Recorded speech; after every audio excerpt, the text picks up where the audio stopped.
At that point, it feels like we're on a Bravo show. Like, honey, there are no cameras here. Why are you following me crying? Stop. Like, who's about to flip a table? These things don't happen in real life. I mean, they should never happen. Hello, Soulful Society. Welcome back. We're happy to have you this week for an unconventional episode of Soulful of Wellness. Kit and I were thinking a little bit about the holiday season in general, what's coming up for us, and simply the pressure to be happy during this time. We basically just have a conversation around social anxiety, boundary setting, and meeting ourselves where we are when we're having a tough time.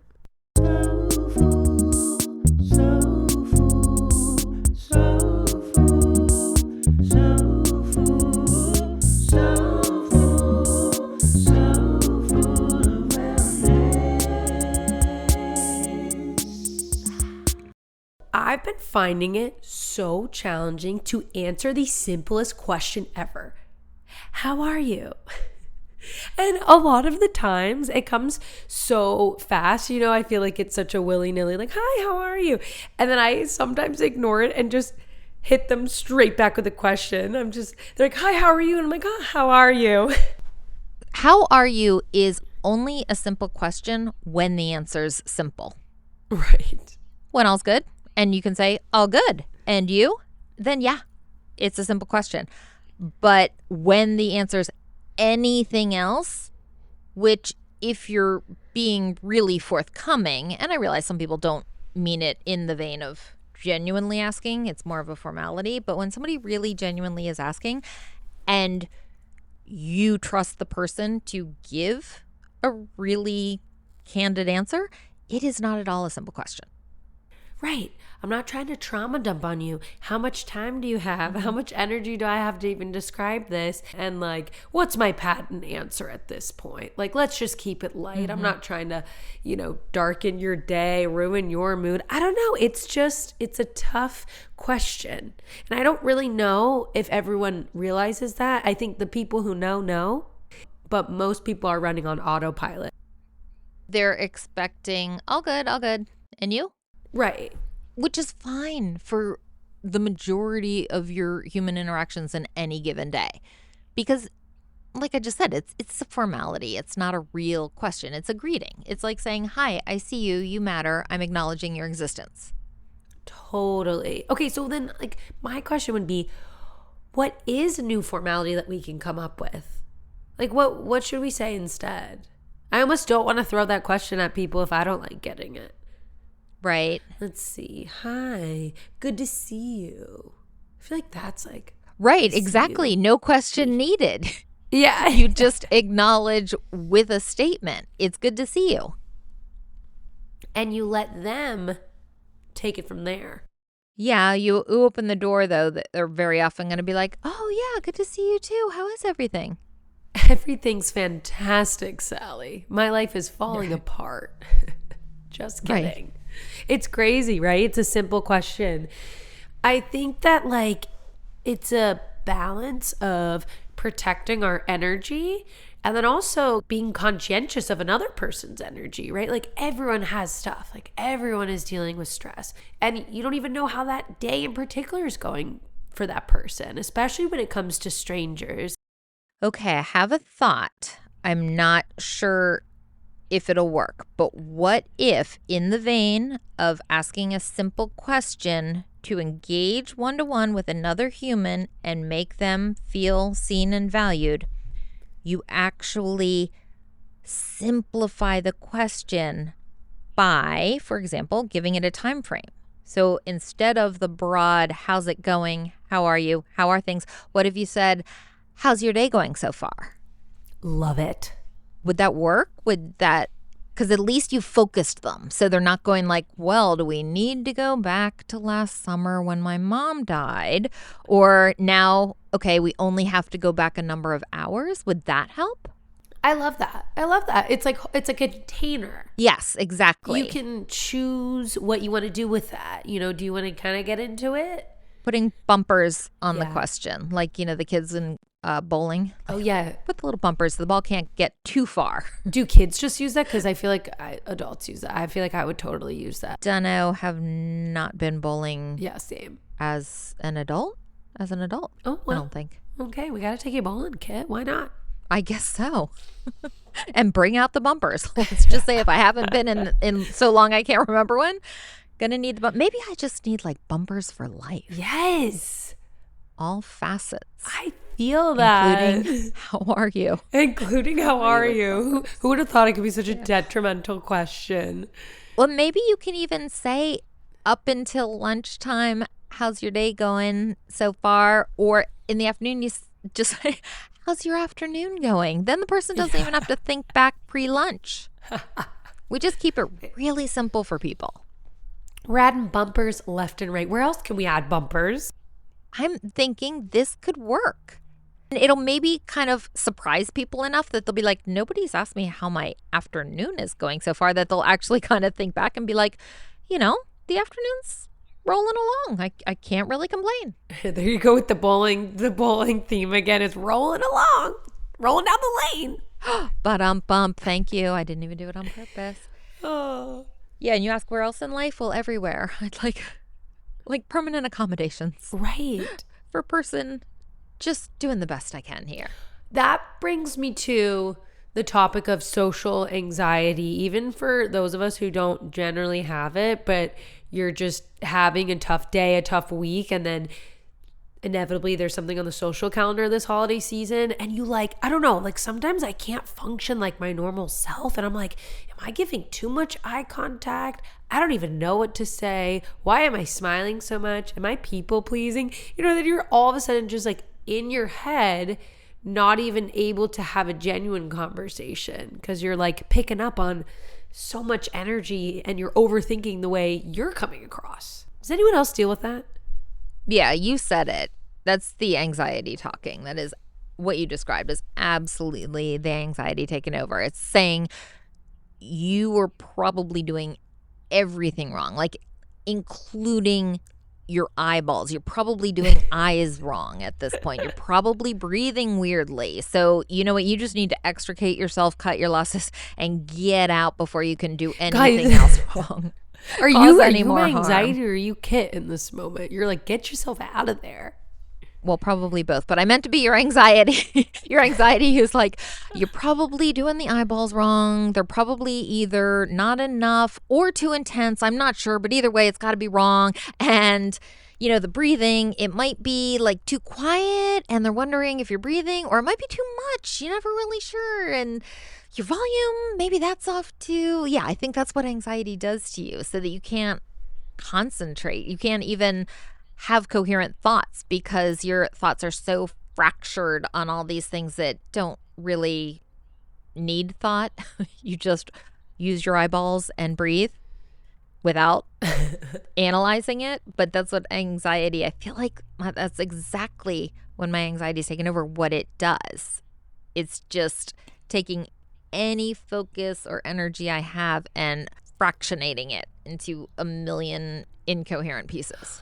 I'm appreciating you naming that because I didn't even realize that it was anxiety, but I'm finding myself less able to function. But I'm a good actress. You very much are. I mean, yes, I've taken many years of classes, but I could pull up my bootstraps and really show up and even convince myself that I'm good. I'm yeah, I'm good. I'm just here. Maybe that is the coaching tool. Play the role of Kaylin at a holiday party and you turn it on. Well, I feel like you're really good at that too. Kit at a holiday party, you don't even know that her brain's in a million places because she's giving you all her focus and she's still so quick-witted. That's what I don't get. I don't know how you're able to be so quick-witted even when you're anxious. It's really impressive. Thank you. I don't know. Is it years of practice? What is it? You're just funny, simply. I think when I take the filter off, the adult filter, that's when it comes out. I get to the point where I'm managing too many social appropriate things at one time. So I just say the things. I don't analyze them before they come out of my mouth. I just let them come out. And as long as you do it like with a smile, everyone knows you're not making fun of them. How do you take off the filter? Like, when do you take off the filter? I Where think you I just free get yourself. exhausted and I drop it. Yeah, it's so tiring. I couldn't hold all the things. Yeah, so I have to drop something. And then if it doesn't land, if I say something like with that kind of dry humor and the person just stares at me with that look of like, what was the question? then I know it's just time for me to go home. Okay, thank you, because that's how I've been feeling, where I'm like, all right, I know like this is the life of a comedian, right? Like, I'm going to tell 10 different jokes and 2 of them are going to land, but man, guys, the dead stares at like 8 of 10 of them where they just don't land. It's tough with the crickets. And then you're right, maybe I just got to bail. I remember when we did the Protect Your Energy episode, we've done a few of those, and like boundary setting, that like one of them is knowing when to exit, or just gracefully with kind of a curt response like, oh, excuse me. You just bail. Yeah, and nobody cares. Nobody's like, wait, where are you going? You just say, excuse me, or so lovely chatting, excuse me. Along the lines of boundary setting, which we were talking about earlier before we were recording, we're trying to practice these things, and sometimes it just simply falls flat on its face and we fail. But I set a boundary, or tried to. This was probably 5, 6 years ago, because it still haunts me. And I did one of the exits where I'm like, oh, like, excuse me, like, you know, clearly not wanting to engage. And I got followed up to my bedroom. This is where my friends and I were hosting a party. And I was like followed into my room. And I continually asked to, you know, please, can we not engage in this conversation? And like, guys, like, what do you do when someone chases you? That's insanity. So that's like that's the rare occurrence where someone will be like, where did you go? I'm following you. That is absolute insanity.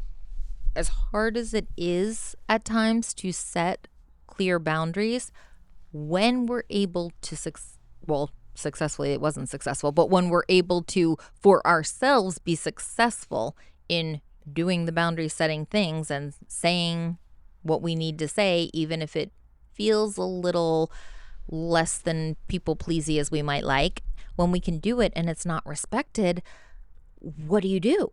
And I guess ultimately what you did, which was physically remove yourself. So then what do you do when the person follows you? There's nothing left. What's left? I know. There's nothing left. I am curious if our listeners have experienced like extreme levels of boundary crossing where you're so proud of yourself because it took so much of you to get up the courage to set a boundary and not be walked all over, and then you're just bulldozed. Has that happened to you, Kit? Oh, not nearly to that extent. I do not know what I would do or say at that point. At that point, it feels like we're on a Bravo show. Like, honey, there are no cameras here. Why are you following me crying? Stop. Like, who's about to flip a table? These things don't happen in real life. I mean, they should never happen. I get that they happen for entertainment's sake sometimes, but not in real life, not regular people. I don't know what you do. First coaching episode without a tool. Yeah, my tool would be to physically remove yourself, to not explain it, just say, excuse me, and walk away. But then when the person turns and follows, I honestly don't know. You go into the bathroom and shut the door in their face, but now you're trapped in a bathroom. That's not fair either. Yeah, now you're like a caged animal. Yeah, better hope you were holding your phone so you can text somebody and be like, help, I'm now trapped in the bathroom. Go get person X away from the door so I can leave. Yeah, I mean, everyone is going through some sort of tough time. I think the difficult thing to navigate is when people we know or strangers like take it out on us. And how to really navigate that and how to try to not take it out on other people. Right. So for ourselves, being aware of our words and our actions and the impact we're having on others. And then when other people aren't, being aware of how we can protect ourselves. What are some ways that you protect yourself when you feel like either you're around, you're in an environment that's stressful, or you're around someone acting quite erratic, or you're having a really tough time and you're in a situation that's really challenging you? Like, how do you protect yourself? Giving myself permission not to go. That can be harder than it sounds. Sometimes you just have to let yourself off the hook and be like, this is not a setup for success. Knowing ultimately I don't have to go. I like that. I feel like that's really self-compassionate, because it's like we're, as adults, learning how to reparent ourselves. Yeah. Like, we don't have our moms to look to say, like, do I have to go to this? Can you get me out of this? Now we have to look to ourselves to be like, okay, I have to get myself out of this in like a polite, respectful way, of course. But right. With as much social grace as is available in a situation like that, without somebody to give you permission, now you need to give yourself permission to not go, and then not beat yourself up for not being able to go. Ooh, that's an important follow-up for sure. Like, trying not to ruminate on it or beat ourselves up over a decision that we've already made. Like, try to stand tall in our decisions. Yes. Yeah. I made the best decision I could for myself when I RSVP'd yes. And then again, I made the best decision for myself today when it was time to get ready to go. That sounds like you're being your self-advocate and you're really protecting yourself and you're setting those boundaries. That makes sense. I think for me, mine would be a spiritual approach, visualizations, doing my protective bubble. I pick a color, I put it around me, but then really more so spiritual hygiene consistently. So it's hard to sort of just like try to, cultivate this sense of protective energy and like, okay, I'm good to go. I think it more has to do with consistent practice and making sure I'm journaling, making sure I'm, taking time to breathe, to take baths, to do my aromatherapy, to pull angel cards, to do all those things in solitude to kind of prep my energetic protective bubble.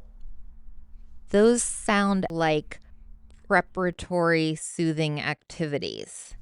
That makes sense. I just made up soothing preparatory activities. I liked it. To get yourself into the calmest state you can access at that time. Yeah. I love that. Thank you. I think I could do more of that if I get to the point where I'm like, you know what? I think I do need to attend this event, even though right now I really do not feel like it. Focus on getting myself set to attend. Yes. Yeah. Maybe it's taking a little walk outside and just kind of clearing my head. I love that. I feel like that's such an important point to make, especially if we are in a depression or just a tough down state. It can really make a difference to help ourselves pull ourselves out of it by doing things that we don't want to, by getting out of our comfort zone, by being social, by being surrounded by community, people, animals. So I love that. Sometimes we need that little push of like, I don't want to, but you feel that nudge of, I think this would be good for me. And then you come home and you're so glad you did it. Yes. And you're proud of yourself. And there are plenty of those situations where I want to do the event when I get the invitation and I say yes and I really mean it. And then it's time to start getting ready. I start questioning myself and second guessing myself. But I have to remind myself, why did I say yes in the first place? I said yes because I know I'm going to have fun. I know I'm going to be glad I went.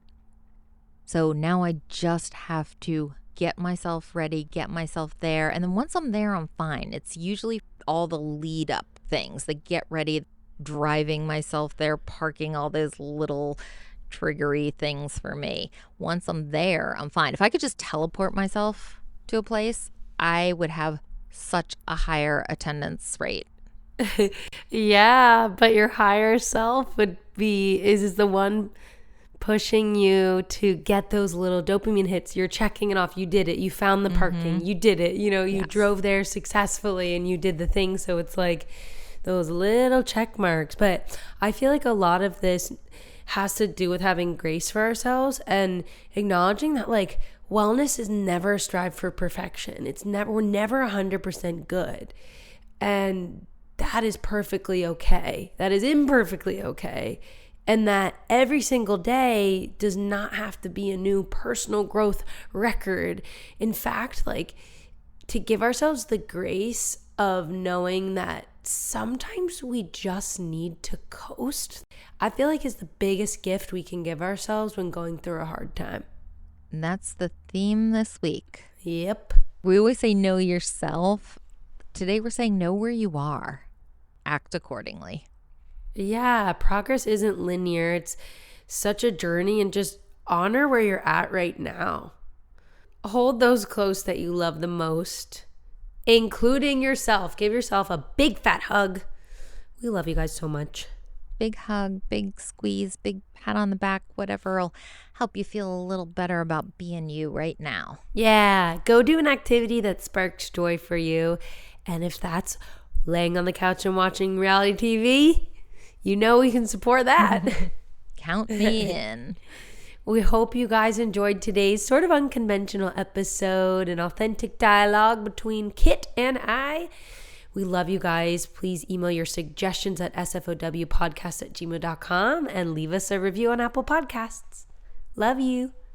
We love you. Thank you for listening. Peace, love, and light. Peace, love, and light. The Soulful of Wellness hosts are certified health and wellness coaches. This podcast is intended to inform and entertain listeners on their wellness journey. This podcast is meant to enhance, not replace, listeners' care from doctors, therapists, or other medical providers.